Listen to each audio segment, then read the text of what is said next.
এমন সন্তানও তো পাওয়া যাবে যে সন্তানেরা মা বাবার খেদমতের জন্য প্রবাস জীবনকে গুড বাই বলেছেন। এমন সন্তানও সমাজে পাওয়া যায় মা বাবার খেদমতের জন্য সবকিছু ছেড়ে দিয়েছেন। মা বাবা বৃদ্ধ, খেদমত করার মতো আর কেউ নাই, সব ছেড়ে দিয়ে মা বাবার খেদমত করেছেন। মুফতি তকি উসমানী দামাত বারাকাতুহুম কোন এক জায়গায় লিখেন, ওনার কথা কেন বলছি, এই দুনিয়ার সর্বশ্রেষ্ঠ আলিম বলতে যাকে বোঝায় মুফতি তকি উসমানী দামাত বারাকাতুহুমকে বোঝায়। উনি বলছেন মুফতি শফি রহমাতুল্লাহি আলাইহি অসুস্থ ছিলেন, এমন অসুস্থ এই সময় হজের মৌসুম চলছিল। কেউ নাকি বলছে বদরি হজে যাওয়ার জন্য। মুফতি তকি উসমানী বলেন, এর আগে আমি আর কোনোদিন হজে যাই নাই, বাইতুল্লাহ জিয়ারতের আশা কার নাই, আল্লাহর নবীজির রওজার সামনে দাঁড়ায় সালাম দেওয়ার আশা কার নাই। সবার মনে মুমিনের হৃদয়ের সবচেয়ে বড় ত্যাগ এবং সবচেয়ে বড় সাধনা, সবচেয়ে মনের আশা, বড় আশার নাম হচ্ছে আল্লাহর ঘরের জিয়ারত, নবীজির রওজা জিয়ারত। এটাই তো মুমিনের সবচেয়ে বড় আশা, ঠিক না ঠিক? এত বড় আবার পেয়েছেন, এরপরেও বললেন আব্বা জানের কাছে অনুমতি চাইলেন, আব্বা জান আমি তো হজে যেতে চাই, একটা অফার এসেছে বদনি হজের, আল্লাহর ঘর দেখবো, খানায় কাবার গিলাফে ধরবো, আল্লাহর ঘরের রুকনি ইয়ামানি আমি স্পর্শ করব, হজের আসওয়াদের কোণে স্পর্শ করব। আল্লাহ তাআলা আমাকে তৌফিক দিলে আমি সেখানে যাব। আল্লাহর নবী রওজা দাঁড়ায় আমি আসসালাতু ওয়াসসালামু আলাইকা ইয়া রাসূলুল্লাহ বলবো, আসসালামু আলাইকা আইয়ুহান নবী ওয়া রাহমাতুল্লাহি ওয়া বারাকাতুহু বলবো। যদি তৌফিক দেন আপনি কি বলেন? হযরত মুফতি শফি রহমাতুল্লাহ আলাইহি মারিফুল কোরআনের লেখক, এটা আপনারা চিনবেন এই জন্য বলছি। মুফতি শফি রহমাতুল্লাহ আলাইহি অনুমতি দিলেন, যাও তুমি হজে চলে যাও। কিন্তু পরোক্ষ নেই, মুফতি সাহেব বলেন আমার মনে হলো, শাইখুল ইসলাম বলেন আমার মনে হলো আব্বাজানকে এমন অবস্থায় রেখে যাইতে মন চাচ্ছে না, একটু খেদমত করি। কিছুদিন পরে নিয়ত পরিবর্তন করে নিলেন। নিয়ত পরিবর্তন করার পরে তো হজে গেলেন না। একদিন মুফতি শফি রহমাতুল্লাহি আলাইহি শাইখুল ইসলাম তাকি উসমানী দামাত বারাকাতুহুমকে জিজ্ঞাসা করলেন, কি ব্যাপার তোমার হজের কি হলো? আল্লাহর বান্দা বলেন, হযরত আমাদের হজ আর উমরা তো এখানেই। জোরে বলেন, বুঝছেন কিছু? কি বুঝছেন? আমাদের হজ উমরা তো এখানেই। আল্লাহর হাবিব সাল্লাল্লাহু আলাইহি ওয়াসাল্লাম এক সাহাবী নবীদের সামনে আসলেন, বললেন ইয়া রাসূলুল্লাহ, ইয়া হাবিবাল্লাহ, যুদ্ধের ময়দানে যেতে চাই, জিহাদে যেতে চাই। আল্লাহ রাসূল সাল্লাল্লাহু আলাইহি ওয়াসাল্লাম জিজ্ঞাসা করলেন, তোমার বাবা মা কি জীবিত আছেন? জবাব দিলেন, জি ইয়া রাসূলুল্লাহ, আমার বাবা এবং মা জীবিত আছেন। আল্লাহ রাসূল বলেন, ফাফিহিমা ফাজাহির, এই দুইজনের মধ্যেই তুমি জিহাদ করো। সুবহানাল্লাহ বলেন, এই দুইজনের খেদমত তুমি করো। মুফতি শফি রহমাতুল্লাহি আলাইহি এত খুশি হয়েছেন। শাইখুল ইসলাম বলেন, আরে এখন তো আল্লাহ তাআলা আমাকে বছরের ৩-৪ বার আল্লাহর ঘরের মেহমান বানান। জোরে বলেন, বিসমিল্লাহির রহমানির রহিম।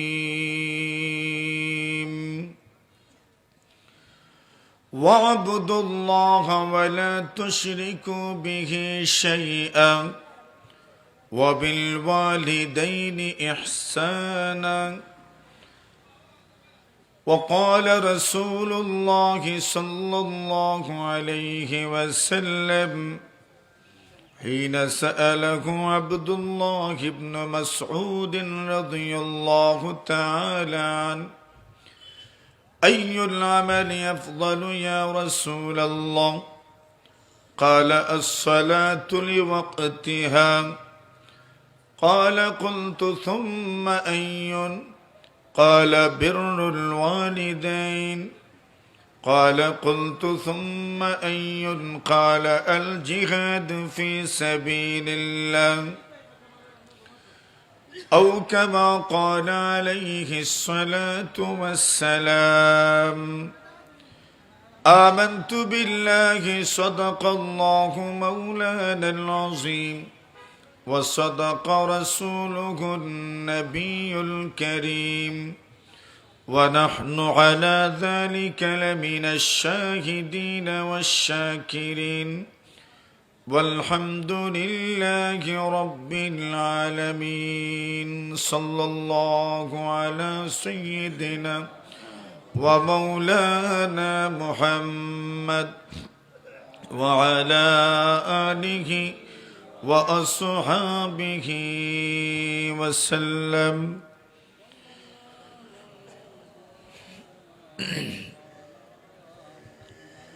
সিরাতুন নবী সাল্লাল্লাহু আলাইহি ওয়াসাল্লাম ইসলামী সম্মেলন ঢাকা দক্ষিণ গোলাপগঞ্জ সিলেটের অধ্যক্ষার 17 জানুয়ারি বরকতময় জলসার সম্মানিত সভাপতি মুআজ্জাজ মুকাররম হযরত উলামায়ে কেরাম, মুরব্বিয়ান সাহেবান, যুবক ভাইয়েরা, পর্দার আড়ালে অবস্থানরত অত্যন্ত শ্রদ্ধেয় সম্মানিত মা ও বোনেরা, আল্লাহ পাক রব্বুল আলামিনের অসংখ্য অগণিত শুকরিয়া আদায় করছি, যিনি আজকের এই সিরাতুন নবী সাল্লাল্লাহু আলাইহি ওয়াসাল্লামের শানদার আয়োজনে আমাদেরকে উপস্থিত হওয়ার তৌফিক দান করেছেন। এজন্য সকলেই শুকরিয়া জ্ঞাপন করছি, আলহামদুলিল্লাহ। কর্তৃপক্ষ আমার এক বিষয় ধার্য করেছেন, মাতা পিতার প্রতি সন্তানের দায়িত্ব ও কর্তব্য বিষয়কে সামনে রেখে কোরআনে মাজিদের এক আয়াতের সামান্য অংশ তিলাওয়াত করেছি। মহানবী মুহাম্মদুর রাসূলুল্লাহ সাল্লাল্লাহু আলাইহি ওয়াসাল্লামের দিক নির্দেশনামূলক অসংখ্য অগণিত আহাদিসের ভান্ডার থেকে এক হাদিস আপনাদের সামনে আমি পাঠ করেছি। এখানে বলা হয়েছে মাতা পিতার প্রতি সন্তানের দায়িত্ব কর্তব্য। এই শিরোনামটি অত্যন্ত সুন্দর। দায়িত্ব কর্তব্য বোঝানো হয়েছে, কারণ সমাজ ব্যবস্থায় সব মানুষই অধিকার নিয়ে সোচ্চার। অধিকার বলতে বলতে আমরা সবাই নিজের অধিকারের জন্য সব ধরনের তোড়জোড়, যত কিছু করার দরকার সব ছাপ অধিকারের উপর। কিন্তু যারা আমরা নিজের অধিকার আদায়ে সচেষ্ট, আমরাই অন্যের ব্যাপারে, অন্যের অধিকার, অন্যের স্বীকৃত যত অধিকার আছে সেগুলো দিতে আমরা ব্যর্থ। এটাই আমাদের সমাজ। কেন? অধিকার শুনতে শুনতে আমাদের কাছে মনে হচ্ছে যে বস দুনিয়াতে মনে হয় আমাদের শুধু অধিকারী, দায়িত্ব নাই মনে হয়। কি বলেন? সমাজ কি এমন না? মানে সবাই আমরা দায়িত্বের ব্যাপারে গাফেল আর অধিকারের ব্যাপারে সোচ্চার। দুনিয়াতে যত আন্দোলন সংগ্রাম হন, কেন হন? কি আদায়ের আন্দোলন? যেরকম অধিকার আদায়ের আন্দোলন। কেন আমরা সবাই মনে মনে ভাবি এবার আমার অধিকার। মা বাবা যারা, ওনারা ভাবেন বাস আমাদের তো অধিকারই অধিকার। এটি শুধু এক ক্ষেত্রে নয়, সর্বক্ষেত্রে। আল্লাহ রাসূল বলছেন, ইন্নাকুম সাতারাউনা আসারাতান ওয়া উমুরান তুনকিরুনা। এমন একটা সময় তোমরা দেখবে যে সময় মানুষ নিজের অধিকারকে প্রাধান্য দিবে, এবং এমন কিছু বিষয় তোমরা দেখবে যেটা মানুষ করতে থাকবে কিন্তু এটা অপছন্দনীয়। সাহাবায়ে কেরাম রাসূলকে প্রশ্ন করেন, ইয়া রাসূলুল্লাহ, আমাদের করণীয় কি? নবীজি খুব শর্ট শব্দে, খুব কম শব্দে মানুষের দায়িত্ব বুঝিয়ে দিয়েছেন। তুওয়াদ্দুনাল হাক্কাল্লাযী আলাইকুম, তোমাদের উপর অর্পিত দায়িত্বের ব্যাপারে তোমরা সচেতন থাকবে। কি বলছেন? বলেন, দায়িত্বের ব্যাপারে সচেতন থাকবা। আচ্ছা বলেন, এখন যদি এই কথার উপর আমাদের আমল হয়ে যায়, গোটা সমাজ ব্যবস্থা সুন্দর হয়ে যাবে। কিসের ব্যাপারে সচেতন? দায়িত্বের ব্যাপারে। এই সমাজে এমন একটা মানুষ দেখেন যার দায়িত্ব নেই, এমন একজন মানুষ আপনি দেখেন যার দায়িত্ব নেই। সমাজ সব মানুষের দায়িত্ব আছে। আমরা যারা পুরুষ, আমরা যখন ছেলে, তখন আমাদের দায়িত্ব মা বাবার প্রতি খেয়াল রাখা। কয়েকদিন পরে আমরা স্বামী হয়ে গেলাম, দায়িত্ব বাড়লো না কমলো? এখন স্বামী হিসেবে দায়িত্ব আছে আমার। আরো কয়েকদিন পরে বাবা হয়ে গেলাম, এখন কি দায়িত্ব বাড়লো না কমলো? এখন বাবা হিসেবেও দায়িত্ব পালন করতে হবে আমাকে।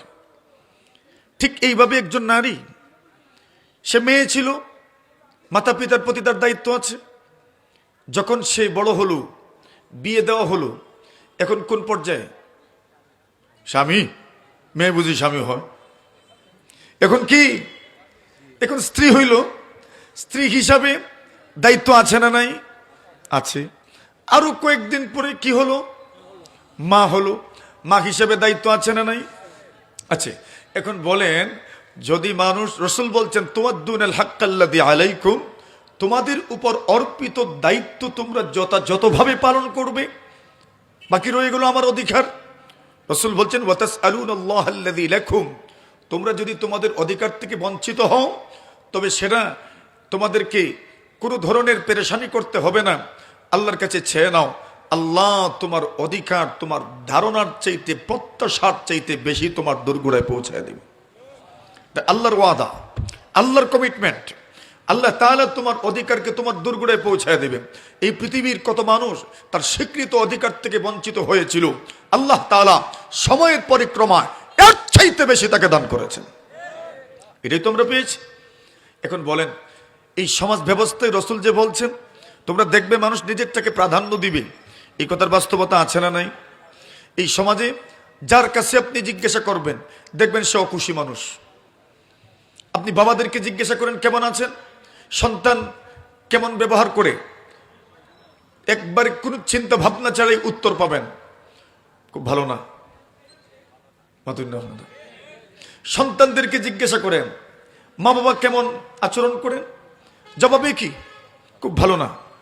স্বামীকে জিজ্ঞাসা করেন স্ত্রী কেমন চলছে, জবাব একটাই,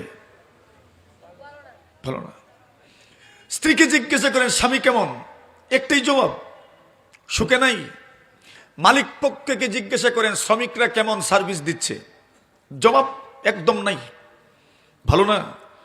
শ্রমিককে জিজ্ঞাসা করেন মালিক কেমন ব্যবহার করছে, সব অখুশি। সরকার পক্ষকে জিজ্ঞাসা করেন জনগণ কেমন, অখুশি। জনগণকে জিজ্ঞাসা করেন সরকার কেমন, সব অখুশি। দুনিয়াতে যত পক্ষ আছে, যেখানে দুই পক্ষের ব্যাপার স্যাপার, এখানে প্রত্যেক পক্ষই অসন্তুষ্ট অন্যের উপর। কোন ব্যাপারে? আপনি প্রতিবেশীকে জিজ্ঞাসা করেন, প্রতিবেশী তো শুধু একজন না, দুইজনের বাড়ি পাশাপাশি, তো কি একজন প্রতিবেশী না দুজন? একজনকে জিজ্ঞাসা করেন কেমন আছেন, প্রতিবেশী কেমন ব্যবহার, বলবে একবারে খারাপ, চরম পর্যায়ের খারাপ। ওই তার জিজ্ঞাসা করেন, সে বলবে এর ব্যবহার আরো খারাপ। কেউ খুশি না, অসন্তুষ্ট। এটা কিসের? অধিকারের ব্যাপারে। এখন যদি স্বামী দায়িত্ব সচেতন হন, স্ত্রী তার অধিকার থেকে বঞ্চিত হবে না। স্ত্রী যদি দায়িত্ব সচেতন হয়, স্বামী তার অধিকার থেকে বঞ্চিত হবে না। মা বাবা যদি দায়িত্ব সচেতন হন, সন্তান তার স্বীকৃত অধিকার থেকে বঞ্চিত হবে না। যদি সন্তান তার দায়িত্বের প্রতি সচেতন হয়, মা বাবা তাদের স্বীকৃত অধিকার থেকে বঞ্চিত হবেন না। ঠিক এমনি ভাবে সমাজের সচেতন যারা আছেন, এরা যদি তাদের দায়িত্ব সচেতন হন, চেয়ারম্যান, মেম্বার, এমপি, মন্ত্রী, সরকার, যে কেউ তার দায়িত্বের ব্যাপারে সচেতন হলে সমাজের জনগণ তাদের অধিকার থেকে বঞ্চিত হবে না। নবী খুব সহজ শব্দে এই বিষয়টাই উপস্থাপন করেছেন। সমাজ যদি সুন্দর করতে চাও, ঘর যদি সুন্দর করতে চাও, সামাজিকতা যদি সুন্দর করতে চাও, ব্যক্তি জীবন যদি সুন্দর করতে চাও, পরিপাটি আর মার্জিত করতে চাও, তবে প্রত্যেকটি মানুষকে সচেতন হতে হবে তার দায়িত্ব, কর্তব্য এবং তার যত ধরনের যোগ্যতা আছে, এই যোগ্যতা অনুপাতেই তো দায়িত্ব অর্পিত হয়। প্রত্যেকটি মানুষ যদি তার দায়িত্বের প্রতি সচেতন হয়, সমাজের কেউ যখন তার অধিকার থেকে বঞ্চিত হবে না, আদালত চত্বরে আর মামলাও যাবে না। যত মামলা কেন যায়? অধিকার পাচ্ছেন, এটার মামলাই তো। আপনি যখন দায়িত্ব সচেতন হয়ে যাবেন, তো আপনার এই দায়িত্ব সচেতনতার কারণে কেউ অধিকার থেকে বঞ্চিত হবে, সবাই তো তার অধিকার পেয়ে যাবে। তো কি আর মামলা লাগে? তো তার মামলা লাগে না। তাহলে রাসূল বলছেন তুয়াদ্দুনাল হাক্কাল্লাযী আলাইকুম ওয়া তাসআলুনাল্লাহাল্লাযী লাকুম। এটা মৌলিক কথা, আমার আলোচ্য বিষয়ের সাথে সংশ্লিষ্ট। এই মৌলিক কথাটা কানে রাখেন, মাথায় রাখেন। প্রত্যেকটা মানুষকে তার দায়িত্বের প্রতি সচেতন হতে হবে। সন্তানের দায়িত্ব ও কর্তব্য মা বাবার প্রতি কেমন, এটা দায়িত্ব শব্দ দিয়েই বোঝানো হচ্ছে। কর্তব্য শব্দ দিয়েই বোঝানো হচ্ছে এটা শুধু মা বাবার অধিকার নয়, সন্তানের দায়িত্ব এবং কর্তব্য। যদি তুমি তোমার দায়িত্ব এবং কর্তব্যের ব্যাপারে সচেতন হও, মা বাবা তাদের অধিকার থেকে বঞ্চিত হবেন না। এখন আসুন, একজন সন্তানের দায়িত্ব এবং কর্তব্যটা কি, এখন এই ব্যাপারে যদি আপনি আলোচনা করেন, কত আলোচনা করবেন, আলোচনার সমাপ্তি হবে না। আমি একটা শব্দ নিয়েই একটু আলোচনা করি। কোরআনে মাজিদের মধ্যে আল্লাহ তাআলা মাতা পিতার প্রতি সন্তানের দায়িত্ব এবং কর্তব্যের ব্যাপারে খুব কমন দুইটা শব্দ ব্যবহার করেছে। একটা শব্দ হচ্ছে হুসনুন, আরেকটা শব্দ হচ্ছে ইহসান। দুটো পরে একই রকমের। ইহসান শব্দের সাথে আমাদের পরিচিতি আছে। ইহসান চিনি না আমরা? ইহসান মানে কি? আমরা বলি লোকটা আমার উপর পরে ইহসান করছে, মানে কি করছে? দয়া করছে, মায়া করছে, সদাচরণ করেছে, সদ্ব্যবহার করেছে, এটাই তার অর্থ। লোকটা আমার প্রতি ইহসান করেছে। ইহসান আল্লাহ রাসূল বলছেন, ইহসান আল্লাহ তাআলা সর্বক্ষেত্রে ফরজ করে দিয়েছেন। ইন্নাল্লাহা কাতাবাল ইহসানা ফি কুল্লি শাই, সর্ব বিষয়ে আল্লাহ তাআলা ইহসানকে ফরজ করেছেন। এমনকি আপনি যখন একটা গরু জবাই করবেন, একটা জীবজন্তুকে জবাই করবেন, সেই জবাইয়ের ক্ষেত্রেও ইহসানের কথা আছে। ইহসানের অর্থ হচ্ছে আপনি জবাই করার সময় জন্তুটাকে কষ্ট দিতে পারবেন না। কষ্ট না দিতে যত কিছু করা লাগে সব কিছু করার নাম হচ্ছে ইহসান। আপনি যখন জবাই করবেন, ছুরিটা যদি ধারালো হন, তবে খুব সহজেই আপনার মাথাটা কেটে যাবে, রোগ কেটে যাবে, কষ্ট কম হবে।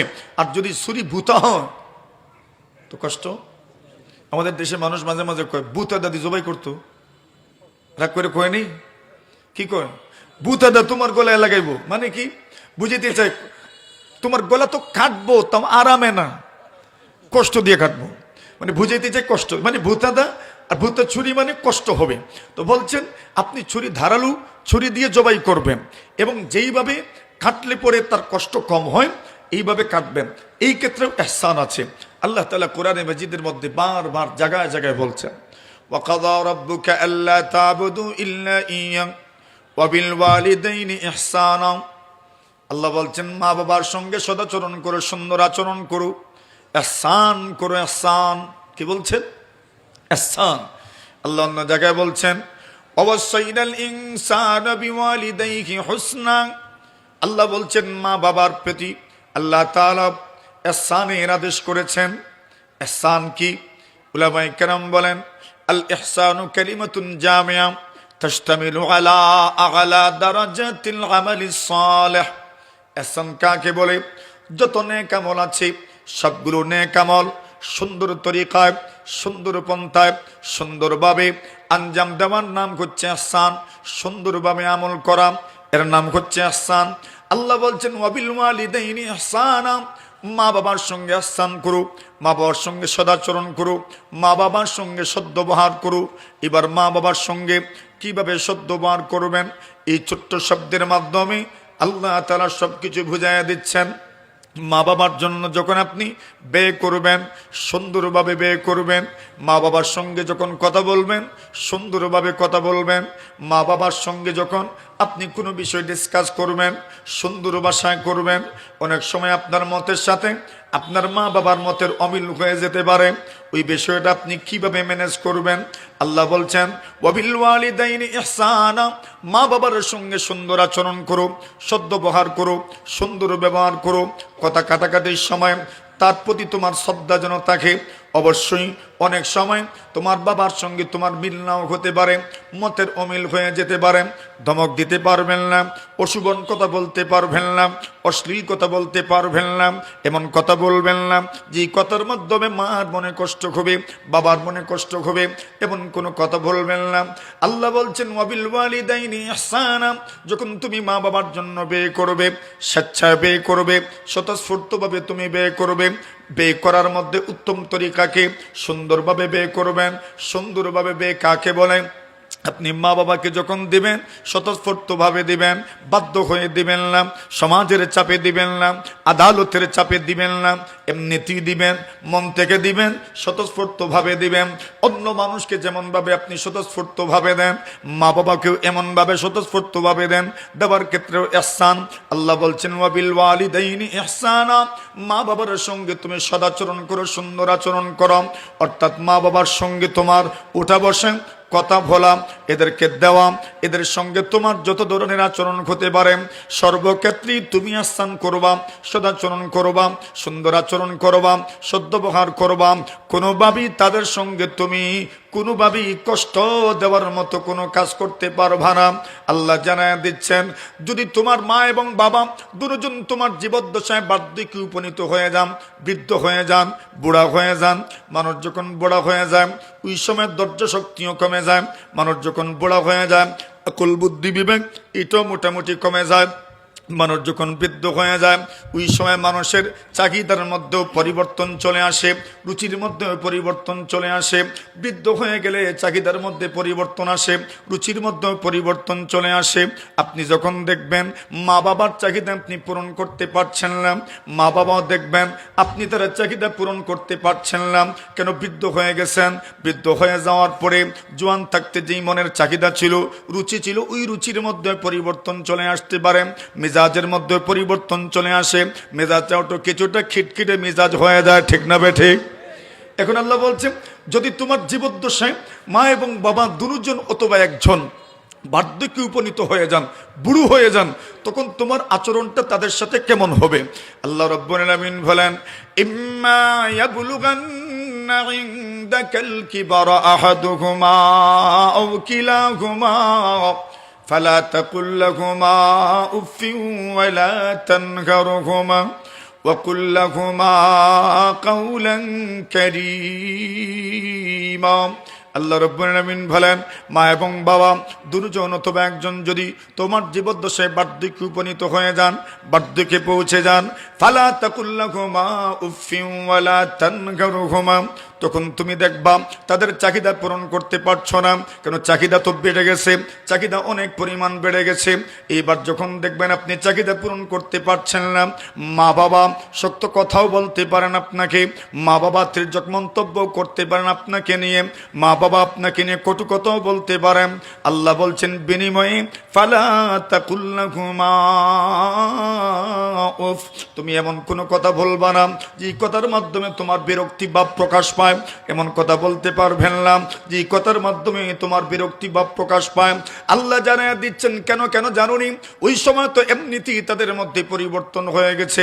মা বাবা যখন বৃদ্ধ হয়ে যায়, বৃদ্ধ মানুষের মধ্যে ছেলেপনা আর মেয়েলিপনা চলে আসে, ঠিক না বেটি? যখন বৃদ্ধ হয়ে যায় তখন ছোটবেলায় যেরকম ছিলেন এরকম কিছু ভাব চলে আসে। তো আল্লাহ বলছেন, তুমি ধমক দিও না। আচ্ছা বলেন, আমরা যখন ছোট ছিলাম ওই সময় আমরা কি কম করেছি? আর কত কিছু করলেন। আল্লাহ বলছেন, এই অবস্থা তাদের বড় হয়ে গেলে হয়, এই অবস্থা বৃদ্ধ হয়ে গেলে চলে আসে। আল্লাহ বলছেন, ছোটদের চাহিদা কি কম না বেশি? আরে খাইতে পারবে না তা তো জানেন, নিশ্চিত পারবে না, কিন্তু যাই দেখবে তাই কিন্তু আপনার কাছে চাইবে, যা দেখবে তাই কিন্তু চাইবে।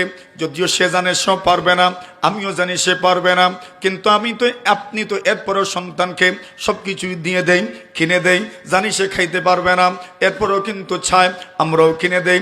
আল্লাহ বলছেন, তোমার মা বাবা যখন বৃদ্ধ হয়ে যাবে তখন তাদের চাহিদার মধ্যে পরিবর্তন চলে আসবে। এই দেখবেন একটা খাইতে মন চায়, আরো কিছুক্ষণ পরে দেখবেন আর একটা খাইতে মন চায়, অথচ কিছুই পারবে না, পুরোটা খাইতে পারবেন না। রুচি তো কমে গেছে, এমনিতেই তো কমে গেছে, পুরোটা খাইতে পারবেন না। আল্লাহ বলছেন, ধমক দিও না। ফালা তাকুল লাহুমা উফ, তুমি ওই সময় বিরক্তি বোঝা যায় এমন কোন শব্দ বলবা না। ওয়ালা তানহারহুমা, আল্লাহ বলছেন ধমক তো দিতেই পারবেন না, ধমক দিবেন না। ওয়াকুল লাহুমা কাওলান কারীমা, আল্লাহ বলছেন যদি বুঝাইতে হয়, কোনো কিছু যদি তাদেরকে বুঝাইতে হয়, আল্লাহ বলছেন ওয়াকুল লাহুমা কাওলান কারীমা, সর্বোচ্চ সম্মান দিয়ে কথা বলো। মা বাবার সঙ্গে যদি সম্মান দিয়ে কথা বলতে পারো না, তবে তুমি দুনিয়াতে আর কাকে সম্মান দিয়ে কথা বলবা? কথা বলেন, ঠিক না বেঠিক? মা বাবাকে যদি সম্মান দিয়ে কথা বলতে পারো না, দুনিয়াতে সম্মানের দিবা কাকে তুমি? সম্মানের সর্বোচ্চ মিনার তো আর মা বাবা। সর্বোচ্চ মিনার, শ্রদ্ধার, সম্মানের সর্বোচ্চ মিনার আর নাম মার বাবা। এখানেই যদি সম্মান প্রদর্শন করতে পারলা না, তো সম্মান দিবার কোন জায়গায়? আল্লাহ বলছেন, ফালা তাকুল লাহুমা উফিন ওয়ালা তানহারহুমা ওয়া কুল লাহুমা কাওলান কারীমা। মুফতি তাকি উসমানী দামাত বারাকাতুহুম খুব সম্ভব কোনো এক জায়গায় একটা কথা লিখেছেন, এই কথাটা বড় বুঝে ধরছে আমার। এই কথাটা শোনাই আপনাদেরকে। একজন মানুষ, আল্লাহর বান্দা, তার সন্তান মোটামুটি যখন সবেমাত্র কথা বলা শিখছে, তো দেখবেন যখন সন্তানরা সবেমাত্র কথা বলা শিখে, তখন দেখবেন আমাদের কাছে খুব ভালো লাগে তাদের কথা। আলতু আলতু করে কথা বলে, আমতামতো করে কথা বলে, একটু একটু কথা বলে, আধা কথা বলে, অর্ধেক ভিতরে থাকে। দেখবেন সব জায়গায় সব অক্ষর উচ্চারণ করতে পারে না, ওর জায়গায় লতু উচ্চারণ করবেই, ঠিক না? ওই কথাগুলো কেমন লাগে, কত ভালো লাগে, মানে আমার হৃদয়টাকে রোমাঞ্চিত করে ফেলে। পুরোটা হৃদয়ের মধ্যে আপনার আনন্দ, এমনভাবে আমরা আনন্দিত হই, মনে হয় যেন এখানে ছেলে জন্ম সার্থক হয়েছে, ঠিক না ভাই? ঠিক। আর এমনই তো জীবনটা, তো এমন জীবন চক্রটা তো এমনই।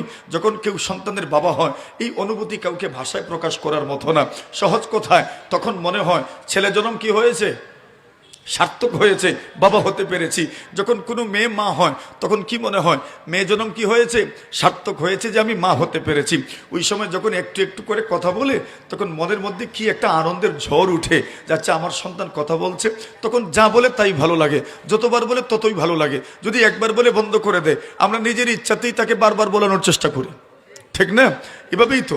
এখন মুফতি তাকি উসমানী সাহেব দামাত বারাকাতুহুম লিখেছেন, শাইখুল ইসলাম লিখেছেন, যে কোনো এক জায়গায় এক ছোট্ট একটা মানুষ, তার মুরব্বী মানুষ, তার সন্তান একদিন ঘরের আঙ্গিনায় একটা কাক এসে বসেছে, কাউয়া এসেছে। তো কাক তো কালো, ওই কাকটাকে যখন ছেলে দেখেছে, ছেলে বাবাকে জিজ্ঞাসা করছে, বাবা ওই জিনিসটার নাম কি? বাবা বলছেন, প্রথমে সহজেই বলছেন, স্বাভাবিকভাবেই বলছেন, এটার নাম হচ্ছে কাক, এটার নাম হচ্ছে কাউয়া। আচ্ছা, একবার বলছেন। দ্বিতীয়বার সন্তান আবার বলছে, কি নাম? তো বাবা আবার বলছেন, এটার নাম কাক। তৃতীয়বার আবার জিজ্ঞাসা করছে, এটার নাম কি? বাবা বলছেন, এটার নাম কাক। ও আস্তে আস্তে আওয়াজ পরিবর্তন হচ্ছে। এরপরে 4 নম্বর বার আবার জিজ্ঞাসা করেছেন, সন্তান বলছে, বাবা এটার নাম কি? বাবা বলছেন, আরে বললাম না এটার নাম কাক। 5 নম্বর বার আবার জিজ্ঞাসা করেছে, বাবা এটার নাম কি? বাবা বলছেন, আরে কতবার বলবো তোরে, এটার নাম কাউয়া, এটার নাম কাক। এভাবে বলতে বলতে 25 বার বলছে। কতবার? 25 বার। এখন দেখেন, বাবারা কিন্তু এই সাউন্ড টোন পরিবর্তন করেন না। সন্তান যখন আমতামত করে কথা বলে, তখন যতবারই বলবেন খুব সাদাসিধাভাবে, সাবলীলভাবে, অত্যন্ত মহব্বতের সাথেই কিন্তু বলবেন। ঠিক ওই বাবা এরকম বলছেন, বাবা এটার নাম কাক, এটার নাম কাক, এটার নাম কাক, 25 বার বলছে। বাবা বৃদ্ধ হওয়ার পরে এমনভাবে একটা কাক আঙ্গিনার মধ্যে এসেছে। বাবা বৃদ্ধ বয়সে তার ছেলেকে ডাকলেন আর বললেন, ও বাবা আমার, এটার নাম কি? ছেলে বলছে, এটার নাম কাক। দ্বিতীয়বার জিজ্ঞেস, এটার নাম কি? বলছে কাক। তৃতীয়বার জিজ্ঞেস, এটার নাম কি? বলে, আরে বললাম না এটার নাম কাউয়া, কাক। এইভাবে 3 বার 4 বার বলার পরেই আওয়াজ পরিবর্তন হয়ে গেছে, রাগত স্বরে বলছে, এটার নাম কাক বললাম না? বাবা বললেন, এক কাজ করো, আমার ঘরে একটা ডায়েরি আছে, ওই ডায়েরিটা নিয়ে আসো। সন্তান গেল আর ডায়েরিটা নিয়ে আসলো। আসার পরে বললেন, এই পৃষ্ঠা উল্টাও। উল্টাইতে উল্টাইতে ওই ঘটনাটা এখানে লেখা আছে, এই পৃষ্ঠাটা বের করলেন, বলে এটা পড়ো। তো লেখা আছে, আজকে এত তারিখ আমার ছেলে আমতামতো করে কথা বলে আঙ্গিনায় বের হয়েছিল, একটা কাক এসেছিল। আমার ছেলে জিজ্ঞাসা করেছে, বাবা এটার নাম কি? আমি 1 বার, 2 বার, 3 বার, 4 বার, 5 বার, পুরো 25 বার বলেছি এটার নাম কাক। আমি রাগ করি নাই। আজকে তুমি সন্তানকে আমি মাত্র 3 বার জিজ্ঞাসা করেছি, তুমি রাগ করে ফেলেছ। এটাই একটা সন্তান আর বাবা আর মায়ের মধ্যে মহব্বত আর ভালোবাসার পার্থক্য। আল্লাহ বলছেন, ফালা তাকুল লাহুমা উফিন ওয়ালা তানহারহুমা, বিরক্ত স্বরে কিছু বলবা না। ওয়ালা তানহারহুমা, ধমক দিবা না। তো মা বাবার সাথে আমার দায়িত্ব কি? মা বাবার প্রতি আমার দায়িত্ব কর্তব্য কি? এই দায়িত্ব কর্তব্য যদি ব্যাখ্যা করেন অনেক হবে। সহজ কথায় আমরা 2-3টা ব্যাখ্যা এখানে করছি। 1 নম্বর শব্দ তো বুঝলাম, ইহসান শব্দ আল্লাহ ব্যবহার করেছেন। ইহসানের ভিতরে যা ঢুকে সবটাই মা বাবার সাথে করতে হবে। কথা বলার ক্ষেত্রে সুন্দরভাবে বলতে হবে, আচরণের ক্ষেত্রে সুন্দর আচরণ করতে হবে। তবুও মুহাদ্দিসিনে কেরাম, মুফাসসিরিনে কেরাম ইহসানের ব্যাখ্যা দিয়েছেন। একটা ব্যাখ্যা হলো মা বাবার খেদমত করতে হবে। কি করতে হবে? এখন মা বাবার খেদমতের প্রয়োজন কোন সময় বেশি? মা বাবা জোয়ান থাকলে না বৃদ্ধ হয়ে গেলে? এমন সন্তানও তো পাওয়া যাবে যেই সন্তানেরা মা বাবার খেদমতের জন্য প্রবাস জীবনকে গুড বাই বলেছেন। এমন সন্তানও সমাজে পাওয়া যায় মা বাবার খেদমতের জন্য সব কিছু ছেড়ে দিয়েছেন। মা বাবা বৃদ্ধ, খেদমত করার মতো আর কেউ নাই, সব ছেড়ে দিয়ে মা বাবার খেদমত করেছেন। মুফতি তকি উসমানী দামাত বারাকাতুহুম কোনো এক জায়গায় লিখেন, ওনার কথা কেন বলছি, এই দুনিয়ার সর্বশ্রেষ্ঠ আলিম বলতে যাকে বোঝায় মুফতি তকি উসমানী দামাত বারাকাতুহুমকে বোঝায়। উনি বলছেন মুফতি শফি রহমাতুল্লাহি আলাইহি অসুস্থ ছিলেন। এমন অসুস্থ, এই সময় হজের মৌসুম চলছিল। কেউ নাকি বলছে বদলি হজে যাওয়ার জন্য। মুফতি তকি উসমানী বলেন, এর আগে আমি আর কোনোদিন হজে যাই নাই, বাইতুল্লাহ জিয়ারতের আশা কার নাই, আল্লাহর নবীজির রওজার সামনে দাঁড়ায় সালাম দেওয়ার আশা কার নাই? সবার মনে মুমিনের হৃদয়ের সবচেয়ে বড় ত্যাগ এবং সবচেয়ে বড় সাধনা, সবচেয়ে মনের আশা, বড় আশার নাম হচ্ছে আল্লাহর ঘরের জিয়ারত, নবীজির রওজা জিয়ারত। এটাই তো মুমিনের সবচেয়ে বড় আশা, ঠিক না ঠিক? এত বড় আবার পেয়েছেন, এরপরেও বললেন আব্বা জানের কাছে অনুমতি চাইলেন, আব্বা জান আমি তো হজে যেতে চাই, একটু অফার এসেছে বদনি হজের, আল্লাহর ঘর দেখবো, খানে কাবার গিলাফে ধরবো, আল্লাহর ঘরের রুকনি ইয়ামানি আমি স্পর্শ করব, হজের আসওয়াদের কোন স্পর্শ করব। আল্লাহ তাআলা আমাকে তৌফিক দিলে আমি সেখানে যাব। আল্লাহর নবীর রওজা দাঁড়ায় আমি আসসালাতু ওয়াসসালামু আলাইকা ইয়া রাসূলুল্লাহ বলবো, আসসালামু আলাইকা আইয়ুহান নবী ওয়া রাহমাতুল্লাহি ওয়া বারাকাতুহু বলবো। যদি তৌফিক দেন আপনি কি বলেন? হযরত মুফতি শফি রহমাতুল্লাহ আলাইহি মারিফুল কোরআনের লেখক, এটা আপনারা চিনবেন এই জন্য বলছি। মুফতি শফি রহমাতুল্লাহি আলাইহি অনুমতি দিলেন, যাও তুমি হজে চলে যাও। কিন্তু পরোক্ষ নেই, মুফতি সাহেব বলেন আমার মনে হলো, শাইখুল ইসলাম বলেন আমার মনে হলো আব্বাজানকে এমন অবস্থায় রেখে যাইতে মন চাচ্ছে না, একটু খেদমত করি। কিছুদিন পরে নিয়ত পরিবর্তন করে নিলেন। নিয়ত পরিবর্তন করার পরে তো হজে গেলেন না। একদিন মুফতি শফি রহমাতুল্লাহি আলাইহি শাইখুল ইসলাম তাকি উসমানী দামাত বারাকাতুহুমকে জিজ্ঞাসা করলেন, কি ব্যাপার তোমার হজের কি হলো? আল্লাহর বান্দা বলেন, হযরত আমাদের হজ আর উমরা তো এখানেই। জোরে বলেন, বুঝছেন কিছু? কি বুঝছেন? আমাদের হজ উমরা তো এখানেই। আল্লাহর হাবিব সাল্লাল্লাহু আলাইহি ওয়াসাল্লাম এক সাহাবী নবীদের সামনে আসলেন, বললেন ইয়া রাসূলুল্লাহ ইয়া হাবিবাল্লাহ, যুদ্ধের ময়দানে যেতে চাই, জিহাদে যেতে চাই। আল্লাহ রাসূল সাল্লাল্লাহু আলাইহি ওয়াসাল্লাম জিজ্ঞাসা করলেন, তোমার বাবা মা কি জীবিত আছেন? জবাব দিলেন, জি ইয়া রাসূলুল্লাহ, আমার বাবা এবং মা জীবিত আছেন। আল্লাহ রাসূল বলেন, ফাফিহিমা ফাজাহির, এই দুইজনের মধ্যেই তুমি জিহাদ করো। সুবহানাল্লাহ বলেন, এই দুইজনের খেদমত তুমি করো। মুফতি শফি রহমাতুল্লাহি আলাইহি এত খুশি হয়েছেন। শাইখুল ইসলাম বলেন, আরে এখন তো আল্লাহ তাআলা আমাকে বছরের 3-4 বার আল্লাহর ঘরের মেহমান বানান। জোরে বলেন, এটা দোয়া, এটা দোয়া যে বলছেন এখানেই তো আমাদের হজ আর উমরা, এখানেই তো বসে আছেন, শুয়ে আছেন, বাস আপনার খেদমত করতে থাকি। এই দুনিয়াতে মা বাবার খেদমতের কারণে কত মানুষ কত কিছু যে ত্যাগ করেছেন, এর ইতিহাস যদি আপনারা শুনেন, মা বাবার খেদমত করলে কি হয় এবং মা বাবার খেদমতের প্রয়োজন বার্ধক্যের সময়ে বেশি, মা বাবার খেদমত করলে কি হয়, এক ঘটনা আপনাদেরকে বলি আমি। হযরত ওয়াইসুল কারনী রাহিমাহুল্লাহ তাআলা, নাম তো আপনারা অনেকেই শুনেছেন, ওয়াইস কারনী রাহিমাহুল্লাহ তাআলা, ওনার ব্যাপারে কত ঘটনা যে আপনারা জানেন, আমাদের চাইতেও বেশি ঘটনা আপনারা জানেন। ওয়াইস কারনী রহমাতুল্লাহি আলাইহির ব্যাপারে এত সব ঘটনা আপনাদের জানা আছে। ওয়াইস কারনী রাহিমাহুল্লাহ তাআলা নবীর যুগে ছিলেন, মুসলমানও ছিলেন, কিন্তু অত্যন্ত দুঃখের বিষয় উনি সাহাবী হতে পারেন নাই। কেন হতে পারেন নাই? যে উনি বলেছিলেন যে আমি যাব নবীজিকে দেখার জন্য, কিন্তু নবীজিকে দেখতে গেলে আমার মায়ের খেদমত করার মতো দ্বিতীয় কোনো মানুষ নাই। এখন আমি নবীজির কাছে যেতে পারবো, এটা আমার মনের চাহিদা পূরণ হবে, কিন্তু আমার মায়ের যে খেদমত করতে হবে ওইটা করবে কে? আমি না গেলেও তো পারি, কিন্তু যদি যাই তবে একটা মর্যাদা আমি লাভ করতে পারবো, সাহাবিয়তের মর্যাদা লাভ করতে পারবো, সাহাবি হতে পারবো। আর সাহাবি হুয়া মানে তো বুঝেনি, সাহাবি হুয়া মানে যাদের আগের পরের সব গুনাহ আল্লাহ মাফ করে দিয়েছেন। জোরে বলেন, সাহাবী হুয়া মানে আল্লাহ তাআলার সন্তুষ্টির ঘোষণা সুস্পষ্টভাবে যারা শুনতে পেরেছেন, একবারে চিরস্থায়ী সন্তুষ্টির ঘোষণা। রাদিয়াল্লাহু আনহুম ওয়া রাদু আন, আল্লাহ বলছেন সাহাবীদের উপর আমি আল্লাহ সন্তুষ্ট, সাহাবীরাও আমি আল্লাহর উপর সন্তুষ্ট। মানে এমন একটা মর্যাদাকে উনি খোয়াচ্ছেন শুধু মায়ের খেদমতের কারণে। এখন উনি আর গেলেন না, খেদমত করতে করতে আল্লাহর রাসূলের ইন্তেকাল হয়ে গেল, নবীজি দুনিয়া থেকেই বিদায় হয়ে গেলেন। কিন্তু আল্লাহ তাআলা মায়ের খেদমতের ওসিলায় ওনার সম্মান কমবে, এটা কি হইতে পারে? মাতুন আপনারা, সম্মান কমবে মনে হয়?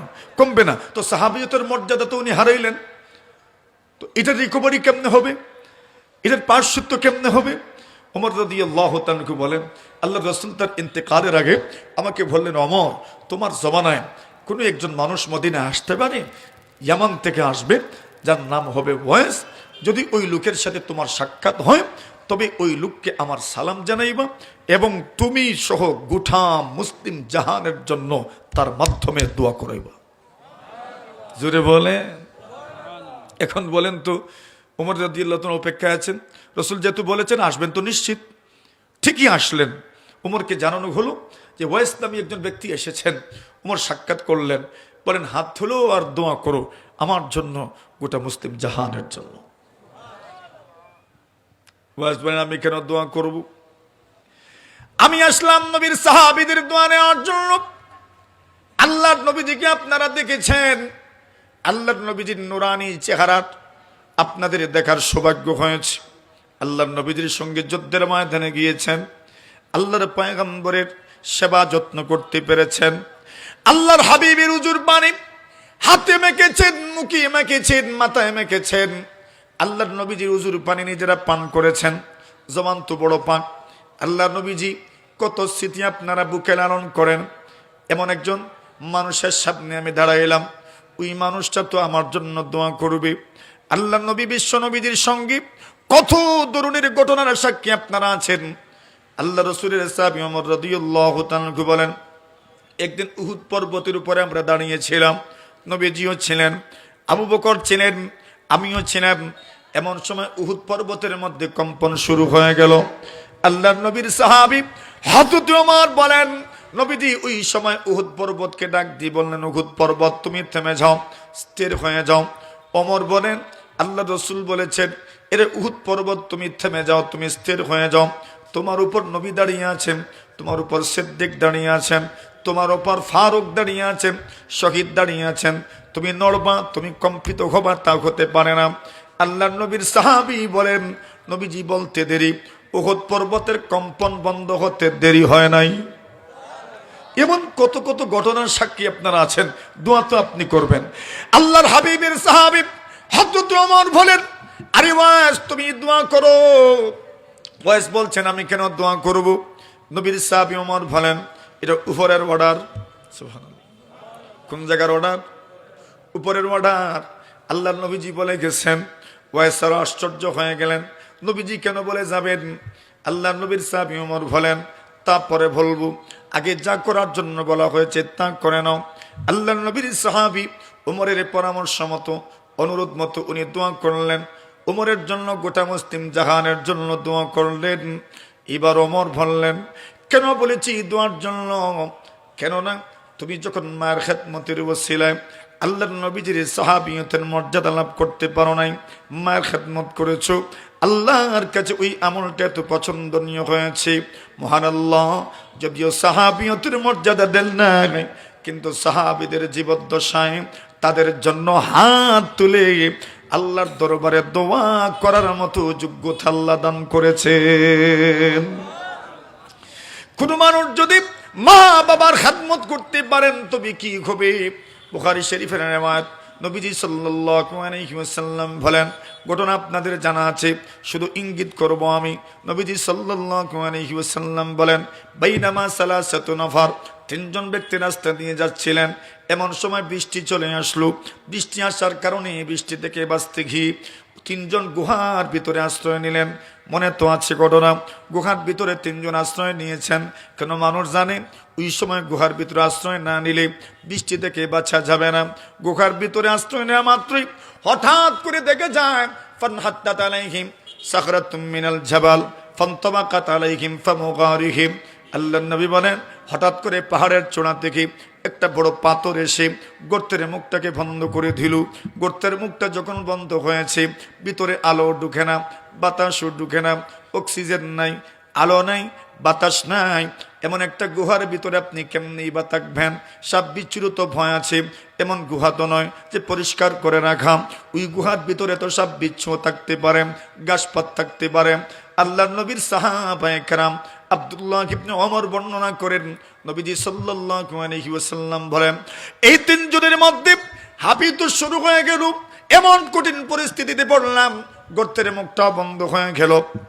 গর্তের ভিতরে, গুহার ভিতরে সাপ বিচ্ছু আছে, হয়তো আলো ঢুকে না, বাতাস ঢুকে না, অক্সিজেনের শূন্যতায় মারা যাওয়ারও তো উপক্রম হতে পারে। এমন একটা কঠিন বিপদের সময় আল্লাহ ছাড়া আর কেউ তো উদ্ধার করতে পারে? জোরে জোরে, এমন সময় কেউ উদ্ধার করেন? মানুষ এই দুনিয়াতে যত ধর্মের মানুষ আছে, যত জায়গায় সে আল্লাহ ছাড়া অন্য কাউকে ডাকুক না কেন, এমন মুসিবতের সময় আল্লাহ ছাড়া কেউ কারো কাছে দোয়া করে না, ঠিক কিনা? যে কোনো ধর্মের মানুষ হোক, আল্লাহ কি ছেড়ে আল্লাহ কি জানে। আল্লাহ বলেন, ওগো নবীজি, ওয়া ইন সাআলতাকুম মান খালাকাস সামাওয়াতি ওয়াল আরদ, আপনি যদি মক্কার মুশরিকদেরকে প্রশ্ন করেন আসমান জমিনকে সৃষ্টি করেছে, নিশ্চয় নিশ্চয় এরা জবাব দিবে আল্লাহ, এরা জবাব দিবে আল্লাহ। মুশরিকরাও বলবে আল্লাহ সৃষ্টি করেছেন। মুশরিকরাও জানে দুনিয়ার কোনো দেবী, দুনিয়ার কোনো মূর্তি, দুনিয়ার কোনো দরগা, দুনিয়ার কোনো দরগা কেউ সৃষ্টি করতে পারে না। সৃষ্টি করার ক্ষমতা একমাত্র কার? এরাও জানে। এই পৃথিবীর মধ্যে যখনই মানুষ মুসিবতের সম্মুখীন হয়, আল্লাহ বলছেন, যখন তোমরা সমুদ্রের মধ্যে চলাফেরা করো, যখন তোমরা বড় বড় সাগরের মধ্যে চলাফেরা করো, বাতাসে যখন তোমরা নৌকা দিয়ে চলাফেরা করো, জাহাজ দিয়ে চলাফেরা করো, সবসময় যে মক্কার ভাইলে, সবসময় যে নৌকার ভাইলে বাতাস থাকবে তা কি হয় না? উল্টাও যায়। মাথুন না আপনারা? উল্টা যে সময় যায়, এই সময় কার কথা মনে হয়? মাথুন না আপনারা? কার কথা? অন্য যে কোনো সময় আল্লাহ ছাড়া অন্য কারো কথা মনে হইতে পারে, কিন্তু সমুদ্রে আর নদীতে যখন নৌকার উল্টা বাতাস ছিল, তখন কার কথা মনে হয়? আল্লাহর কথা মনে হয়। আল্লাহ পরমার্দিগারে আলম বলেন, যেই সময় মানুষজন জাহাজের মধ্যে থাকে, যেই সময় মানুষজন নৌকার মধ্যে থাকে, আর বাতাস যখন উল্টা চলতে থাকে, আল্লাহর বান্দা বলেন, মা কুল্লু মা ইয়াতামান্নাল মারউ ইউদরিকুহু তাজরির রিয়াহু বিমা লা তাশতাকি সুফুনু, মানুষ যা চায় তা তো সম্ভব হয়ে ওঠে না, সব সময় তা পায় না। বাতাসও তো সবসময় নৌকার ভাইলে চলে না, উল্টাও তো চলে যায়। আল্লাহ বলছেন, যখন তোমরা জাহাজে থাকো, যখন তোমরা নৌকার মধ্যে থাকো, বাতাস যখন উল্টা চলতে থাকে, দাআবুল্লাহু মুখলিসিনা লাহুদ্দিন, তখন তোমরা দুনিয়ার আর কাউকে ডাকো না, দুনিয়ার কারো কাছে সাহায্য চাও না, সবার মন থেকেই তখন কিন্তু বের হয় আল্লাহ। কি বের হয়? জোরে। শুধু নৌকা না, সামান্য কঠিন বিপদে পড়লেই কার কথা স্মরণ হয়? আল্লাহর কথা। মুখলিসিনা লাহুদ্দিন, তাও একবারে ফেটের ভিতর থেকে আসে। আল্লাহর নাম কোন জায়গা থেকে আসে? আর ফকেট টকেট গরম থাকলে আল্লাহ একবারে নিরামিষা গলার উপর থেকে আসে। আর যদি কঠিন বিপদ হয়, প্যাকেট ট্যাকেট একদম নরম ঠান্ডা, ওই সময় একবারে আল্লাহ কোন জায়গা থেকে আসে? মাতুন না, ফেটের ভিতর থেকে আসে। ওইটাই ইখলাস। ওটার নাম কি? দাকাবুল্লাহ। ইখলাস কার নাম? কেমনে বুঝবো আমি ইখলাস? শাব্দিকভাবে আমি ইখলাস বুঝাইতে পারবো না আপনাদের, কই বুঝাইলাম উদাহরণ দিয়ে। একবারে ফেটের ভিতর থেকে আল্লাহ ডাকা আসা, এটার নাম কি? ইখলাস। একবারে মন থেকে নিরলসভাবে, একাগ্র চিত্তে, একনিষ্ঠভাবে আল্লাহকে মানুষ ডাকে। দাকাবুল্লাহ মুখলিসিনা লাহুদ্দিন। এই তিনজনের বিপদ কি ছোট না বড়? কি কেমন বড়? অক্সিজেন নাই, আলো নাই, বাতাস নাই, কিছুই নেই, এমন একটা বিপদের মধ্যে পড়ছেন। এরা চিন্তা করলেন, একমাত্র কারে ডাকা যাবে এখন? জোরে। এখন আল্লাহকে যে ডাকবেন, নিরামিষা তো আর হবে না, নাকি কোনো আমলের উসিলা নেওয়া লাগবো?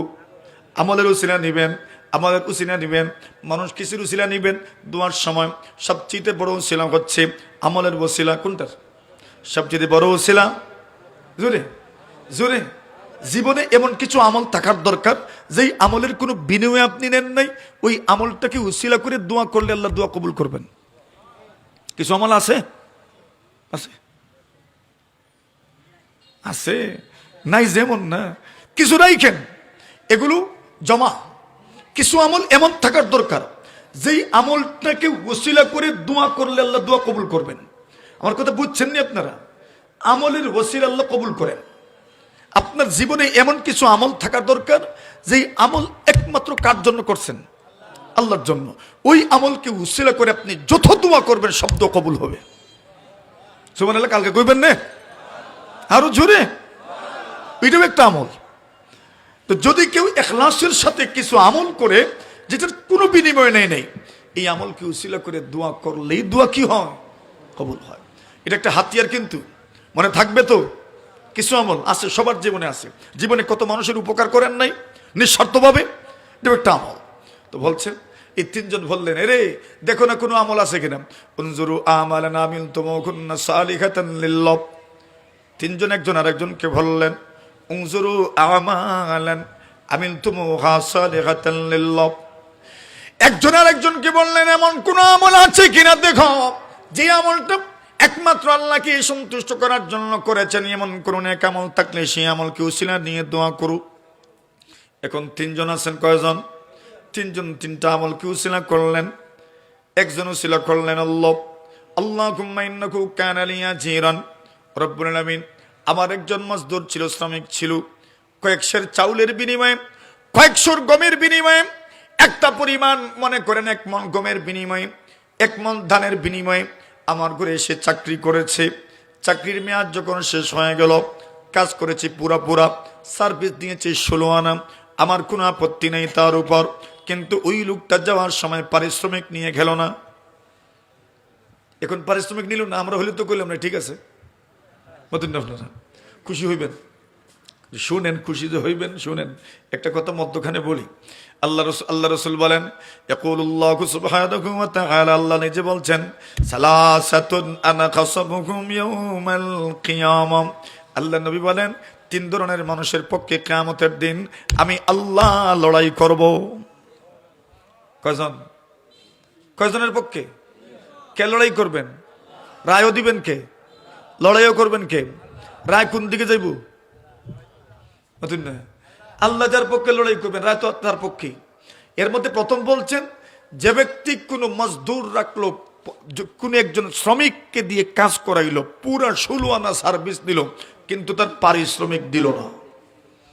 আল্লাহ বলছেন, এই মালিকের বিরুদ্ধে আর শ্রমিকের পক্ষে কিয়ামতের দিন আমি আল্লাহ লড়াই করব। রাইখেন শ্রমিকের পারিশ্রমিক আটকায়া, রাখবেন নি?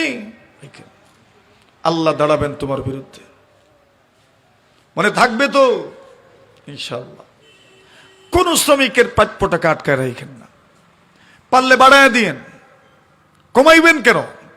শ্রমিক তো, মজদুর তো, কমাবেন কেন? মজদুর, একজন মজদুর আর শ্রমিকের কাছে তুমি মানে দায়বদ্ধ, তুমি তার কাছেও চাইতে হবে কমাও। আপনার টাকার অভাব না, কিন্তু আপনি তার কাছেও চাচ্ছেন কমাবে, কমা কমা কমা। আপনি জানেন এটা তার ন্যায্য, এরপরেও কমাইতে চান কেন? একটু বাড়াই দেন না, ক্ষতি হবে আপনার। বাড়াই দেন না একটু, 100 টাকা বাড়াই দেন, দেখেন তার মনটা কেমন খুশি হয়। পুরো হিসাব করেন, হিসাব করার পরে কাটসাটের পরে বলেন, ঠিক আছে তোমার এটা পাও না, আর এটা আমার পক্ষ থেকে তোমার চা পানের ব্যবস্থা। দেখবেন তার মুখের যে হাসি, ওই হাসিটা আপনি কিনতে পাবেন না। কিন্তু আমরা কি করছি? আমরা বিলকুলের উল্টা। কষ্ট হইতেছে আপনারা? আল্লাহ রাসূল বলছেন, সালাসাতুন আনা খাসামুহুম ইয়াউমাল কিয়ামা। 3 ধরনের মানুষের বিরুদ্ধে আমি লড়াই করব, এদের পক্ষে লড়াই করব আর এদের বিরুদ্ধে লড়াই করব। এর মধ্যে প্রথম হচ্ছে রাজুলুন ইস্তাজারা আজিরান, এমন একজন মজদুর যে মানুষটাকে, শ্রমিককে আপনি কাজে রাখলেন, আপনি পুরো সার্ভিস তার কাছ থেকে নিলেন, কিন্তু তার পারিশ্রমিক আপনি আদায় করলেন না। ইয়াদ রাখেন, কিয়ামতের দিন কে দাঁড়াবেন আপনার বিরুদ্ধে? আল্লাহ দাঁড়াবেন। এখন আল্লাহর বান্দা বলে, সে তো পারিশ্রমিকটা রেখে গেল, সে তো তার গেল, বিপদে কে? বিপদে তো আমি, বিপদে এটা কে পাহারা দিব এখন?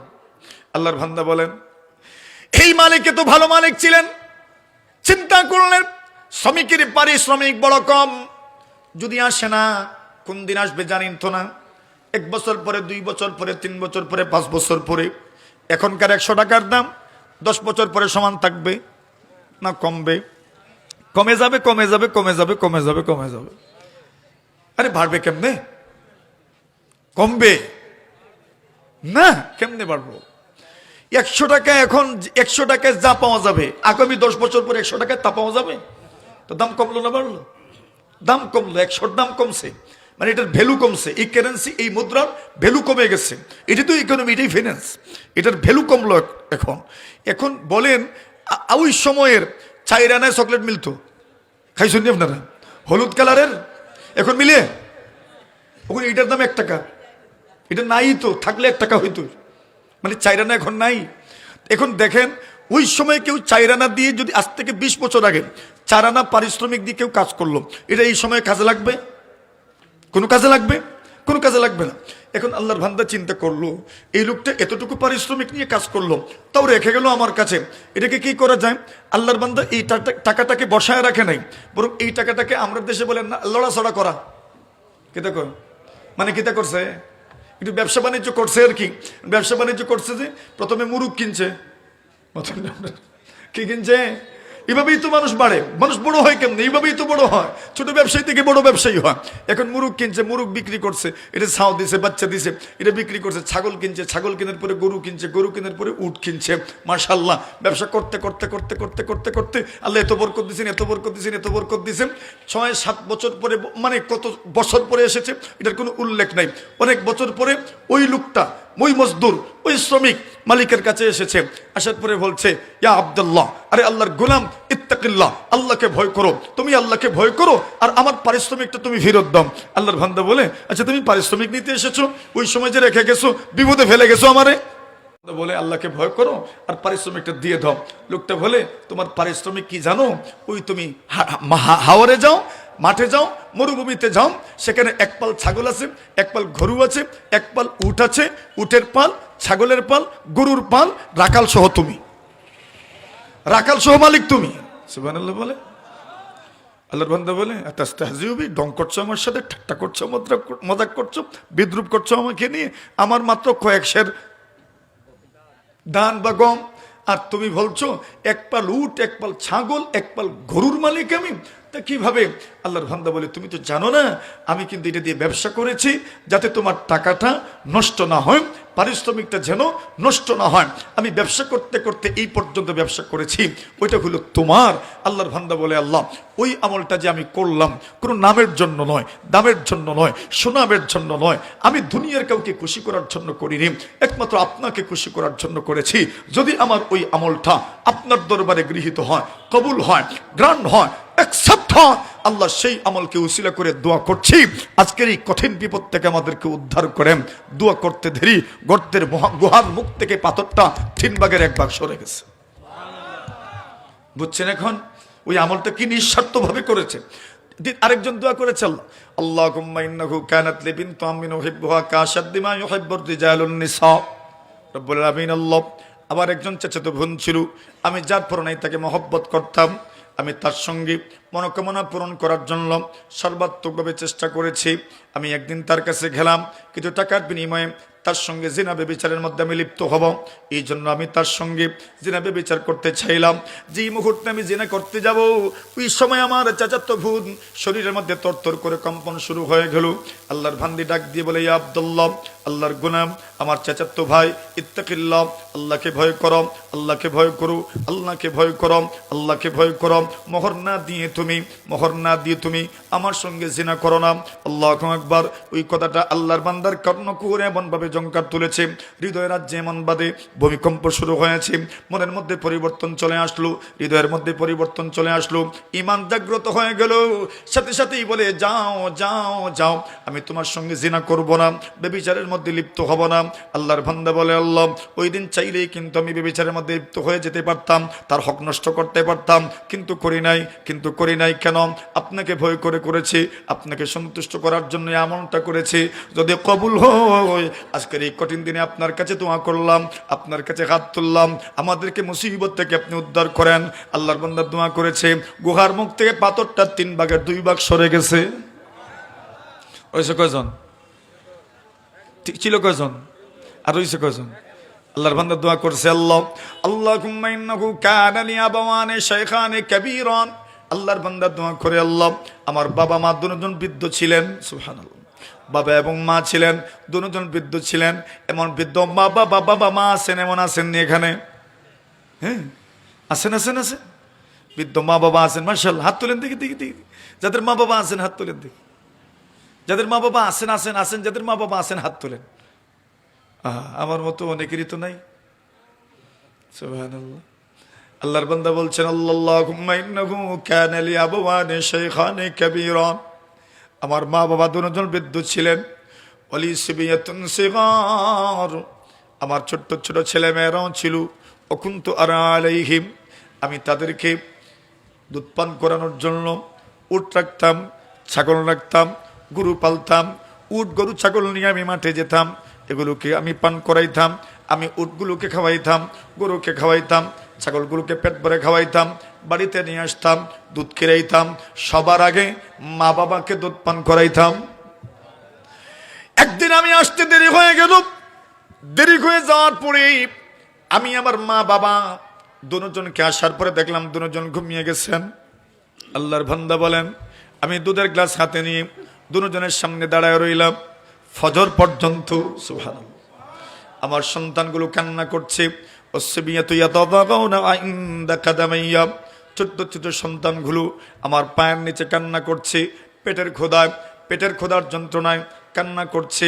খাবার দেন, দুধ দেন। মাসআলা ছিল এদেরকে দুধ দিয়ে দিবেন, খাবার দিয়ে দিবেন, কিন্তু আবেগের বশত আল্লাহকে সন্তুষ্ট করার জন্য বুঝেছেন মা বাবাকে প্রথমেই পান করাবো, এরপরে অন্য কাউকে দিব। আল্লাহর বান্দা বলছেন আল্লাহ, ওই আমলটা আমি করেছি একমাত্র আল্লাহকে খুশি করার জন্য।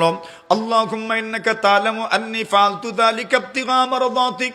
আল্লাহর বান্দা বলেন, আল্লাহ আপনি তো জানেন ওই আমলটা আমি করেছি একমাত্র আপনাকে সন্তুষ্ট করার জন্য। ফাফরুজান্না ফুরজাতান নারা মিন খাসসামাম। আল্লাহর বান্দা বলেন, আল্লাহ মেহেরবানি করেন, মেহেরবানি করেন, আর মা বাবার খেদমতকে উসিলা করেন আজকের এই কঠিন বিপদ থেকে আপনি আমাদেরকে উদ্ধার করেন। আল্লাহর বান্দা দোয়া করেছেন, সাথে সাথে গুহার মুখ থেকে পাথরটা সরে গেছে। গুহার মুখ থেকে পাথরটা সরে গেছে কেন? কার ওসিলায়? মা বাবার খেদমতের ওসিলায়। এখন যদি কেউ মা বাবার খেদমত করে এই পরিমাণ সওয়াব আল্লাহ তাআলা তার জন্য কি সওয়াব তো পরকালে আছে। রাসূলকে জিজ্ঞাসা করা হলো, ইয়া কোন আমল সর্বোত্তম? নবীজি বললেন, নামাজ সময় মতো পড়ে নেওয়া, দ্বিতীয়ত মা বাবার খেদমত করেন, তৃতীয়ত জিহাদ। দেখেন জিহাদের আগেও কোন আমল? মা বাবার খেদমত। উলামায়ে কেরাম বলেন যে সালাত এবং জিহাদের মধ্যখানে মা বাবার খেদমত। বিষয়টাকে আপনি কিভাবে দেখবেন? এত গুরুত্বপূর্ণ, এত বড় আমল। আল্লাহ তাআলা মা বাবার খেদমতের কথা না বললে নসিহতই পূর্ণ হয় না। লুকমান তার সন্তানকে ওয়াজ করেছেন, এখানে দেখবেন মা বাবার খেদমতের কথা নাই। সূরা লুকমান পড়লে দেখবেন, ওয়াইদ কালা লুকমানু লিবনিহি ওয়া হুয়া ইয়াযুহু ইয়া বুনাইয়া লা তুশরিক বিল্লাহ। ছেলে আমার আল্লাহর সঙ্গে শিরিক করো না। এরপরে বলছেন ইয়া বুনাইয়া আকিমিস সালাহ ওয়া'মুর বিল মারুফ ওয়া নাহি আনিল মুনকার। এভাবে বলছেন, কিন্তু মা বাবার খেদমতের কথা এখানে নাই। আল্লাহ নিজে ঢুকাইছেন। সুবহানাল্লাহ। কে ঢুকাইছেন? আল্লাহ ঢুকাইছেন। লুকমান তার সন্তানকে মা বাবার খেদমতের কথা বলেন নাই। কান্দবী আলাইহির রহমা বলেন, আল্লাহ এখানে মা বাবার খেদমতকে ঢুকাইছেন কেন? আল্লাহর সাথে শিরিক করো না। আল্লাহর হকের আলোচনার পরে মা বাবার খেদমতের আলোচনা না করলে নসিহত উপদেশ পূর্ণতা পায় না। আল্লাহ নিজে বাড়াইছেন এখানে এই কথাটা। মেরে মুহতারাম হাজরিন, এই জন্য মা বাবার খেদমত করবো ইনশাআল্লাহ। এদের জীবিত আছেন। কথা আজকের মতো এখানেই শেষ। ও আখিরু দাওয়ানা আলহামদুলিল্লাহি রাব্বিল আলামিন। ভাই বিদেশ যাওয়ার পথে আল্লাহ সহি সালামত নিয়ে পৌঁছাইতা মসজিদ 2000 টাকা দিয়েছেন। এক ভাই প্রবাস যাওয়ার পথে মসজিদের জন্য 2000 টাকা দিয়েছেন। আল্লাহ তাআলা সহি সালামত গন্তব্যে যেন পৌঁছায় দেন, সবাই বলি আমিন। আরেক ভাই 50 টাকা আল্লাহ কবুল করো, মঞ্জুর করো। হ্যাঁ, আসেননি আর কেউ যে আল্লাহর ঘর মসজিদের জন্য মা বাবাকেও স্মরণ করে, মা বাবাকে স্মরণ করে একটু একটু একটু একটু একটু একটু তাদের ইসালের সওয়াবের জন্য একটু একটু আল্লাহর ঘর মসজিদের জন্য সামান্য। জি মাশাআল্লাহ। আসেন কেউ থাকলে দিয়ে দেন, মাশাআল্লাহ। আল্লাহ কবুল করুক, সবাই বলি আমিন। ভাই সবাই একটু মা বাবার ইসালের সওয়াবের জন্য আল্লাহ তাআলা আমাদেরকে দেওয়ার তৌফিক দান করুন, আমিন।